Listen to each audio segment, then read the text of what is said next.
Fala pessoal, como é que vocês estão? Eu estava morrendo de saudades.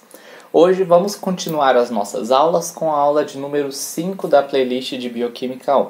Nessa aula vamos abordar os sistemas tampão. Além de sistemas tampão, falaremos de volta sobre pH, sobre a constante de equilíbrio e a constante de equilíbrio dos ácidos, titulação e uma das equações mais importantes para este tema, que é a equação de Henderson-Hasselbalch. Como falamos na aula passada, o pH é uma medida que nós podemos ter para determinar se aquele composto é ácido ou se ele é básico para o nosso corpo. Então, neste caso, falando sobre tampões e pH, quem altera o pH são ácidos e bases. E aqui nós vamos separar entre ácidos e bases fortes e ácidos e bases fracas. Vamos começar com ácidos e bases fortes. Este primeiro grupo, e eu coloquei aqui o mais conhecido, que é o ácido clorídrico, eles se dissociam e formam íons, nesse caso o íon H+, e o íon cloreto. Quando um ácido e uma base forte se dissociam, você tem uma reação unidirecional. E o que isso quer dizer? É que a dissociação daquele ácido inicial, ela é total. E não seria diferente para as bases. Uma base forte também se dissociará em íons totalmente. Isso é unidirecional de forma que os íons formados pela dissociação não voltam a se formar naquele ácido inicial. Diferente disso, os ácidos e bases fracas, quando se dissociam, formam uma reação bidirecional e a sua dissociação é parcial. Como podemos ver aqui, um ácido qualquer, o HA, ele vai se dissociar em água e formar H+ e A-. Mas o A- e o H+, eles podem novamente reagir e interagir entre si, formando o HA inicial. Lembrando que isso só acontece se o ácido e a base forem fracos. Tudo bem? Portanto, os ácidos, de acordo com Lewis, são doadores de prótons e as bases são aceptoras naturais de prótons. Isso nos quer dizer que quando um doador de prótons, ou seja, um ácido, ele perde aquele próton, ele automaticamente se torna o correspondente aceptor de prótons, porque ele perdeu, então ele está disponível para realizar outras interações químicas. E um doador de prótons e o seu correspondente aceptor constituem um par, que é conhecido bioquimicamente como conjugado ácido-base. Temos aqui essa imagem do Leininger que nos mostra muita coisa, mas vamos esquecer os números de Ka, de pKa. Observemos somente a faixa de pH embaixo do gráfico e que nós temos 3 tipos de ácidos, os monopróticos, dipróticos e tripróticos. Isso é muito importante de se saber porque dependendo do tipo do ácido, nós temos que realizar mais de uma reação para que ele se dissocie totalmente. Então, o exemplo mais clássico de ácido monoprótico é o ácido acético, aquele lá de cima. Quando o ácido acético ele perde o seu H+, ele forma um composto chamado acetato. E nesse caso, nós temos que o ácido que era o doador de prótons se torna, neste caso, o aceptor de prótons, porque agora com carga negativa ele está apto a receber um próton. Não é diferente do íon amônio, nós temos o amônio e quando ele se dissocia, ele forma o NH3, a amônia, mais um H+, o íon H+.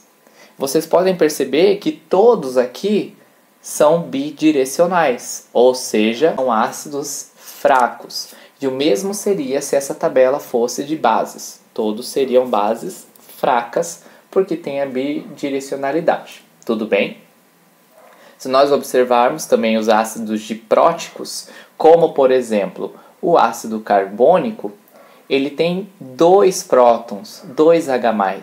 Então em sua primeira reação, ele libera um H+. e ele fica aceptor de prótons, mas ele ainda tem conjugado na molécula um H. Para isso ele precisa de uma outra reação para que se retire o outro H+, e ele se torne totalmente aceptor de prótons.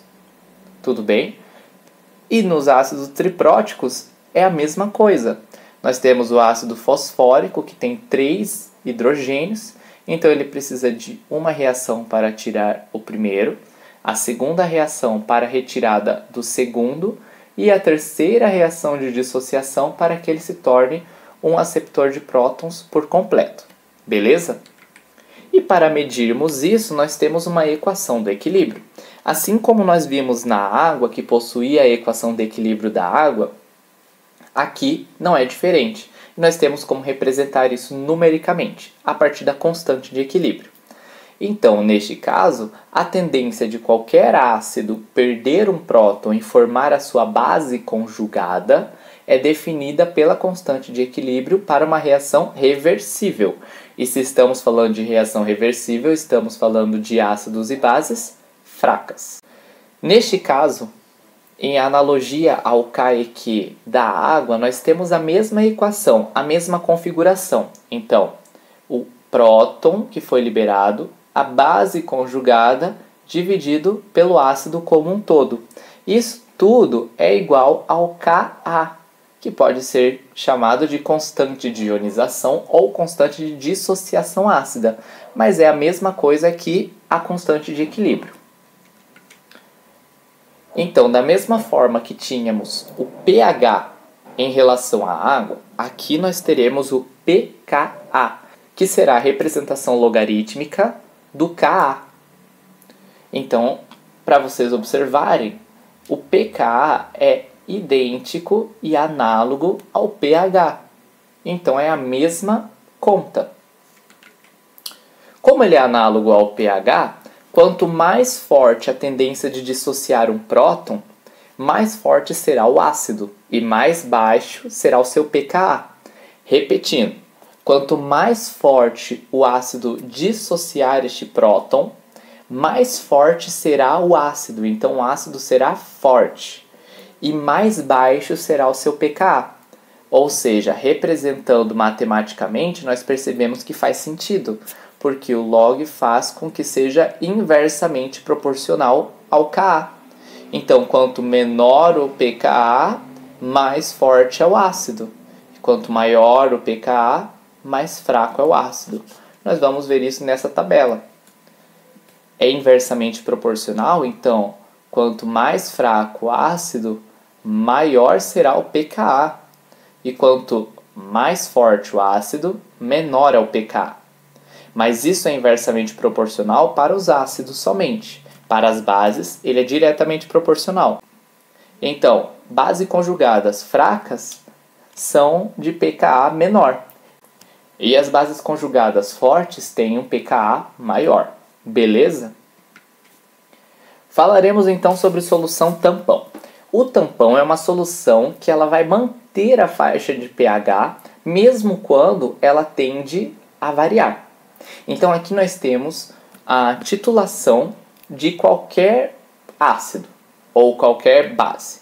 Nós podemos perceber que o pH começa aqui em 2,5, 3 e ele vai subindo. E em determinado momento, em uma variação muito baixa de volume, ele pula para 11. E então ele forma meio que um platô. O tampão ele não vai permitir isso, mas para entendermos o tampão precisamos entender a titulação. Então a titulação ela é uma medida usada para determinar a quantidade de um ácido na solução. E se é uma solução titulada, quando adiciona ácido ou base ao meio. Isso é uma titulação. Veremos aqui então a titulação do ácido acético se tornando acetato. Nós percebemos que existe aqui um tampão. Por que existe um tampão? Porque ao passo que o ácido acético vai aumentando o seu pH, quando ele chega em determinado momento, a curva ela é muito mais tênue do que a curva que nós vimos anteriormente. Para comparar, olha as duas imagens. A curva, quando se tem um tampão, ela é muito mais tênue. Então nós percebemos que em volumes maiores a variação de pH é baixa e em determinado momento ela salta até ácido acético. O que não acontece aqui.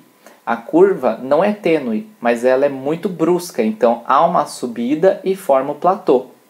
E aqui a descida seria a mesma coisa. Se nós colocássemos a base, ela desceria, formaria essa curva tênue até voltar ao ácido acético. Tudo bem?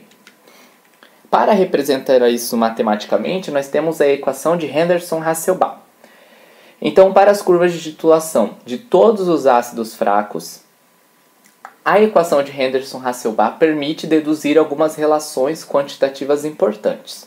Essa é a relação da equação de Henderson-Hasselbalch, que pH é igual ao pKa mais o logaritmo da base conjugada dividido pelo ácido. Gravem essa fórmula porque ela é muito importante.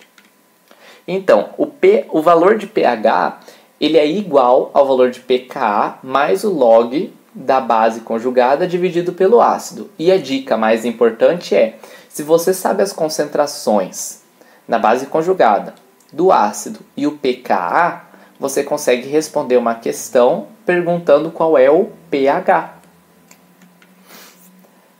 Das relações de Henderson-Hasselbalch, vale lembrar de uma das mais importantes, que o pH ele só é igual ao pKa, porque nós temos a ideia que pH e pKa é a mesma coisa, mas não. O pH e o pKa só são iguais quando há equilíbrio, quando o ácido ele está em equilíbrio com a base conjugada e as concentrações são iguais. Caso o ácido seja menor, tenha uma concentração menor que a base conjugada, isto é, tenha mais base conjugada que ácido, o pH vai ser maior que o pKa e a solução será alcalina. Mas se eu tiver mais ácido que base conjugada, o pH vai ser menor, isto é, a solução será ácida. Nesse primeiro caso, existe uma dissociação para que se ocorra o equilíbrio. E aqui a base ela vai consumir o H, porque existe muito ácido, então a base vai consumir o H para que se entre em equilíbrio. Tudo bem? Essas são as referências que eu usei para esta aula. E, gente, por hoje é só. Boa sorte nas provas e até a próxima aula.